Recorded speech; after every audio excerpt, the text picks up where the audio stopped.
پیارے دوستو، انتہائی اہم سوال ہے کہ کیسے معلوم پڑے کہ وہ کون سی علامات ہیں جن سے یہ معلوم ہو جائے کہ اللہ سبحانہ و تعالی کسی عورت سے راضی ہے یا نہیں۔ اس ویڈیو میں جاننے کی کوشش کریں گے۔ پیارے دوستو، جب اللہ کسی عورت پر کرم فرمانا چاہتا ہے، اس سے راضی ہو جاتا ہے، تو اس عورت کے جسم میں 8 تبدیلیاں ظاہر ہو جاتی ہیں۔ لیکن یہ ضروری نہیں کہ 8 کی 8 نشانیاں رونما ہوں تو ہی اللہ راضی ہے۔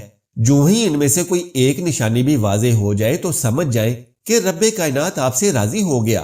اس کے ساتھ ہی ایک اور انتہائی اہم مسئلہ بھی بیان کریں گے کہ کچھ مرد حضرات خواتین کے ساتھ انتہائی گھٹیا رویہ رکھتے ہیں۔ لہٰذا آج کی اس ویڈیو میں حضرت علی رضی اللہ تعالیٰ عنہ کا فرمان سنائیں گے کہ کسی عورت کو گالی گلوچ کرنا کیسا ہے، اس کے ساتھ مار پیٹ کی جائے تو کیا ہوتا ہے، اور ایسے گھروں میں اس عمل سے کون سی پریشانیاں نازل ہوتی ہیں۔ پیارے دوستو، اللہ تبارک و تعالیٰ جس انسان کو دین کی سمجھ عطا فرماتا ہے، اسے دین سے جوڑ دیتا ہے اور اسے اپنا محبوب بنا لیتا ہے۔ حضرت عبداللہ ابن مسعود رضی اللہ تعالیٰ عنہ سے مروی ہے کہ نبی کریم صلی اللہ علیہ وسلم نے فرمایا، اللہ تبارک و تعالیٰ تمہارے درمیان اخلاق بھی تقسیم کرتا ہے جس طرح رزق تقسیم کرتا ہے۔ اللہ دنیا اس کو بھی دیتا ہے جو اللہ کا پیارا ہو یا نہ ہو، لیکن اللہ سبحانہ و تعالیٰ دین کی سمجھ اس کو ہی دیتا ہے جو اللہ کا محبوب ہوتا ہے۔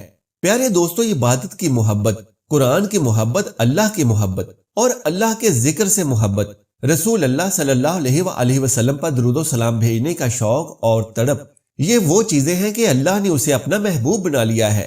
دوسری نشانی یہ ہے کہ رسول اللہ صلی اللہ علیہ وسلم نے فرمایا، اللہ جسے اپنا بناتا ہے تو اس پر پھر تھوڑی سی آزمائش بھی ڈالتا ہے۔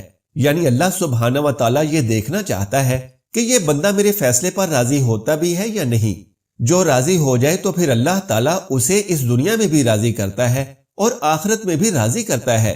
لیکن اگر کوئی اس وقت بکلاہٹ کا شکار ہو جائے کہ یہ میرے ساتھ کیا ہو گیا، حالانکہ میں تو نماز بھی پڑھتا ہوں، قرآن کی تلاوت بھی کرتا ہوں، تو پھر مجھے بخار کیوں ہو گیا؟ میں تو دین اسلام کی تعلیمات پر عمل کر رہا ہوں، تو پھر مجھ پر یہ سختی اور مصیبتیں کیوں آ رہی ہیں؟ یقیناً ایسی سوچیں انسان کو پریشان کرتی ہیں، لیکن ایسا ہرگز نہیں سوچنا چاہیے۔ پیارے دوستو، حضرت بلال حبشی رضی اللہ تعالیٰ عنہ سے کسی نے پوچھا کہ آپ بڑی توحید کی باتیں کرتے ہیں، تو آپ کو اتنی بری طرح سے مار کیوں پڑی ہے؟ تو انہوں نے جواب دیا کہ تم بھی تو بازار سے برتن خریدنے سے پہلے اسے اچھی طرح سے ٹھوک بجا کر دیکھتے ہو کہ مٹی ٹھیک طرح سے لگی ہے یا نہیں۔ بس میرے رب نے بھی مجھے آزمایا تھا۔ پھر یہی غلام تھا کہ جس کے بارے اللہ کے رسول نے ارشاد فرمایا کہ اللہ نے جنت میں بلال حبشی کو نہایت ہی اعلیٰ و عرفہ مقام عطا فرما دیا ہے۔ نبی کریم صلی اللہ علیہ وسلم نے فرمایا کہ شب معراج پر جنت میں مجھے اپنے سے آگے آگے قدموں کی آہٹ سنائی دی، تو میں نے جبرائیل علیہ السلام سے پوچھا، یہ کون ہے؟ تو جبرائیل علیہ السلام نے جواب دیا کہ بلال حبشی ہیں۔ نبی کریم صلی اللہ علیہ وسلم جب واپس آ گئے تو بلال رضی اللہ تعالیٰ عنہ سے پوچھا کہ تم ایسا کون سا عمل کرتے ہو کہ جس کے سبب تم جنت میں اس مقام پر ہو؟ تو حضرت بلال نے عرض کیا، یا رسول اللہ، آپ ہی نے تو فرمایا تھا کہ ہر وقت باوضو رہنا چاہیے، تو جب بھی میرا وضو ٹوٹتا ہے تو میں فوراً نیا وضو کر لیتا ہوں، اور جب وضو کرتا ہوں تو ساتھ ہی 2 رکعت نوافل بھی ادا کر لیتا ہوں۔ چلتے زمین پر ہیں اور قدموں کی آہٹ جنت میں سنائی دیتی ہے۔ پس آزمائش کا آنا بھی اللہ تبارک و تعالیٰ کی محبت کی نشانیوں میں سے ایک اہم نشانی ہے، کیونکہ اللہ کے محبوب بندوں پر ہی آزمائشیں آتی ہیں۔ پیارے دوستو، تیسری اور ایک بہت ہی پیاری نشانی یہ ہے کہ اللہ سبحانہ و تعالیٰ جب بھی کسی انسان سے محبت کرتے ہیں تو اس کے اندر ایک انتہائی خوبصورت تبدیلی رونما ہو جاتی ہے۔ حدیث میں آتا ہے کہ اللہ تبارک و تعالیٰ جب کسی انسان سے محبت کرتا ہے تو حضرت جبرائیل علیہ السلام کو حکم فرماتا ہے کہ آسمان میں اعلان کر دو کہ میں اپنے فلاں بندے سے محبت کرتا ہوں۔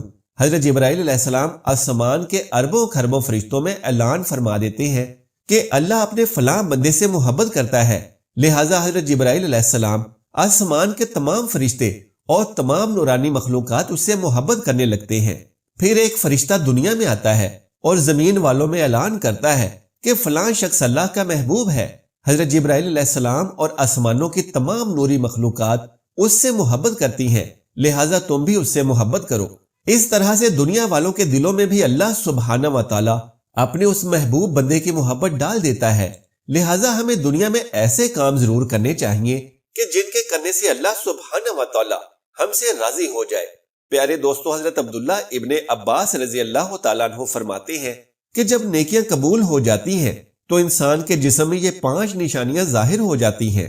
نمبر 1، جب کسی انسان کی نیکیاں قبول ہو جاتی ہیں تو اس کے چہرے پر عجیب سی رونق آ جاتی ہے، یعنی وہ انسان دنیا کے سامنے اپنی خوشی کا اظہار اپنی مسکراہٹ اور بشاشت کے ساتھ کرنے لگتا ہے، ہر وقت خوش رہنے لگتا ہے اور یوں لگتا ہے کہ اس ساری دنیا میں اس سے زیادہ سکون اور وقار والا اور کوئی نہیں ہے۔ نمبر 2، اس کا دل روشن ہو جاتا ہے کیونکہ اسے اللہ سبحانہ و تعالیٰ کے وعدوں پر یقین آ جاتا ہے، لہٰذا اس کے پاس کچھ ہو یا نہ ہو لیکن اس کے دل میں اتنی خوشی ہوتی ہے کہ اس کو کوئی پرواہ ہی نہیں ہوتی۔ یاد رکھو کہ انسان مال و دولت سے امیر نہیں بنتا بلکہ ہمیشہ دل سے امیر بنتا ہے۔ حضرت علی رضی اللہ تعالیٰ عنہ فرماتے ہیں کہ دولت مٹی کی طرح ہے اور مٹی کو پیر کے نیچے رکھنا چاہیے، اگر سر پر چڑھاؤ گے تو وہ قبر بن جائے گی اور قبر زندہ لوگوں کی نہیں ہوتی۔ نمبر 3، جب کسی کی نیکیاں قبول ہو جاتی ہیں تو اس کے جسم میں نیکی کی طاقت آ جاتی ہے اور شیطان اسے گمراہ نہیں کر سکتا۔ اللہ سبحانہ و تعالیٰ اس کے جسم میں شیطان سے بچنے کی طاقت پیدا کر دیتا ہے۔ نمبر 4، اس کے مال و دولت میں فراوانی پیدا ہو جاتی ہے، یعنی اللہ سبحانہ و تعالیٰ اس کے رزق میں برکت پیدا کرتا ہے، وہ لوگوں پر چاہے جتنا بھی خرچ کرے، ضرورت مندوں کو کتنا بھی بانٹے، اس کی دولت میں کمی نہیں آتی۔ حضرت علی رضی اللہ تعالیٰ عنہ فرماتے ہیں کہ نصیب کا رزق انسان کو ایسے تلاش کرتا ہے جیسے مرنے والے کو اس کی موت تلاش کرتی ہے۔ نمبر 5، لوگوں کے دلوں میں اللہ اس کی محبت پیدا کر دیتا ہے، یعنی جب اللہ تبارک و تعالیٰ اپنے بندے سے خوش ہوتا ہے تو لوگوں کے دلوں میں اس کی محبت پیدا کر دیتا ہے۔ پیارے دوستو، آئیے اب جانتے ہیں کہ ایک عورت کی سب سے بڑی ذمہ داری کیا ہے۔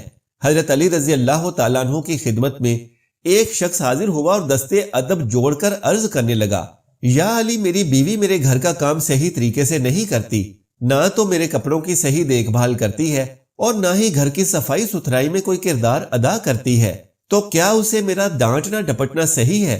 جیسے ہی اس نے یہ کہا تو حضرت علی رضی اللہ تعالیٰ عنہ نے فرمایا کہ اے شخص، تمہیں کس نے یہ کہا کہ تمہاری بیوی پر تمہارے گھر کا کام کاج کرنا واجب ہے؟ یاد رکھنا، اسلام نے عورت کی عزت کو جتنا بلند کیا ہے اتنا اولاد کی پرورش کرنے کی اجرت شوہر سے مانگنا چاہے تو مانگ سکتی ہے۔ اور تم گھر کے کاموں کی بات کرتے ہو، اگر وہ خوشی سے اپنے گھر کا کام کاج کرتی ہے تو یہ اس کی عظمت ہے، تم اس کا شکریہ ادا کرو اور اس کا احترام کیا کرو۔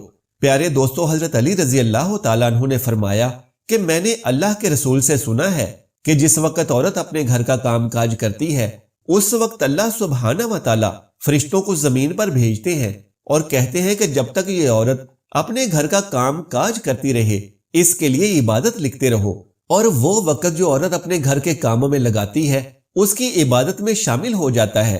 یہ عورت کی عظمت ہے کہ وہ تمہارے گھر کو جنت بناتی ہے، تمہارے بچوں کو عظیم انسان بناتی ہے۔ لیکن اگر کوئی شخص عورت پر ظلم کرے، گھر کے کاموں کی وجہ سے اسے ٹوکتا رہے اور اس پر ظلم کرتا رہے، تو روز محشر اللہ تبارک و تعالیٰ اس انسان کو گدھے کی شکل میں اٹھائے گا اور دوزخ کا ایک دروازہ ایسے لوگوں کے لیے کھولا جائے گا اور کہا جائے گا کہ یہ وہ انسان ہے کہ جنہوں نے اپنی ہی عورتوں پر ظلم کیا اور ان کو حقیر اور غلام سمجھا۔ پیارے دوستو، گھر میں عورت کے رونے کے حوالے سے اور عورت پر ظلم کرنے کے حوالے سے حضرت علی رضی اللہ تعالیٰ عنہ نے کیا فرمایا تھا، آئیے وہ بھی جانتے ہیں۔ حضرت علی رضی اللہ تعالیٰ عنہ ایک بار ایک راستے سے گزر رہے تھے، آپ نے دیکھا ایک بدبخت شخص اپنی بیوی پر ظلم کر رہا ہے۔ آپ اس کے قریب گئے اور فرمایا کہ اے شخص، اللہ سے ڈرو، تمہاری مفلسی، غربت اور تنگ دستی کا سبب یہ ہے کہ تمہاری عورت تمہارے ظلم کی وجہ سے گھر میں روتی ہے۔ میں نے اللہ کے رسول صلی اللہ علیہ وآلہ وسلم سے سنا ہے کہ جس گھر میں عورتیں روتی ہیں اس گھر میں اللہ کی رحمت کے فرشتے نہیں آتے اور یوں وہ پریشانی اور مفلسی میں گرفتار ہو جاتے ہیں۔ اے شخص، یاد رکھنا کہ اللہ تبارک و تعالیٰ نے اولاد مرد کی تقدیر میں اور رزق مال و دولت عورت کی تقدیر میں لکھی ہوئی ہے۔ اگر تم یہ چاہتے ہو کہ تمہارے رزق میں فراوانی ہو اور دولت، عزت اور شہرت دن بدن بڑھتی چلی جائے تو اپنے گھر میں اپنی عورتوں کا خیال رکھو اور انہیں خوش رکھو۔ اللہ کے فضل و کرم سے تم دولت، شہرت، عزت اور مال میں فراوانی پاؤ گے۔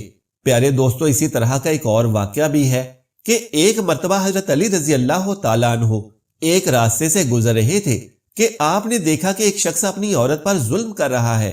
اور اس کی بے دریغ توہین کر رہا ہے۔ حضرت علی رضی اللہ تعالیٰ عنہ اس کے قریب گئے اور فرمانے لگے کہ اے شخص، یاد رکھنا، اللہ نے مرد کو عورت سے زیادہ طاقتور اس لیے بنایا ہے کہ وہ عورت کی حفاظت کر سکے، نہ کہ عورت پر ظلم کرے۔ میں نے رسول پاک صلی اللہ علیہ وآلہ وسلم سے سنا ہے کہ جو شخص اپنی عورت پر ظلم کرتا ہے تو اللہ سبحانہ و تعالیٰ اس پر لعنت بھیجتا ہے۔ اس شخص نے کہا کہ یا علی، یہ میرے نکاح میں ہے، میں اس کو جو بھی بات کہتا ہوں یہ نہیں مانتی۔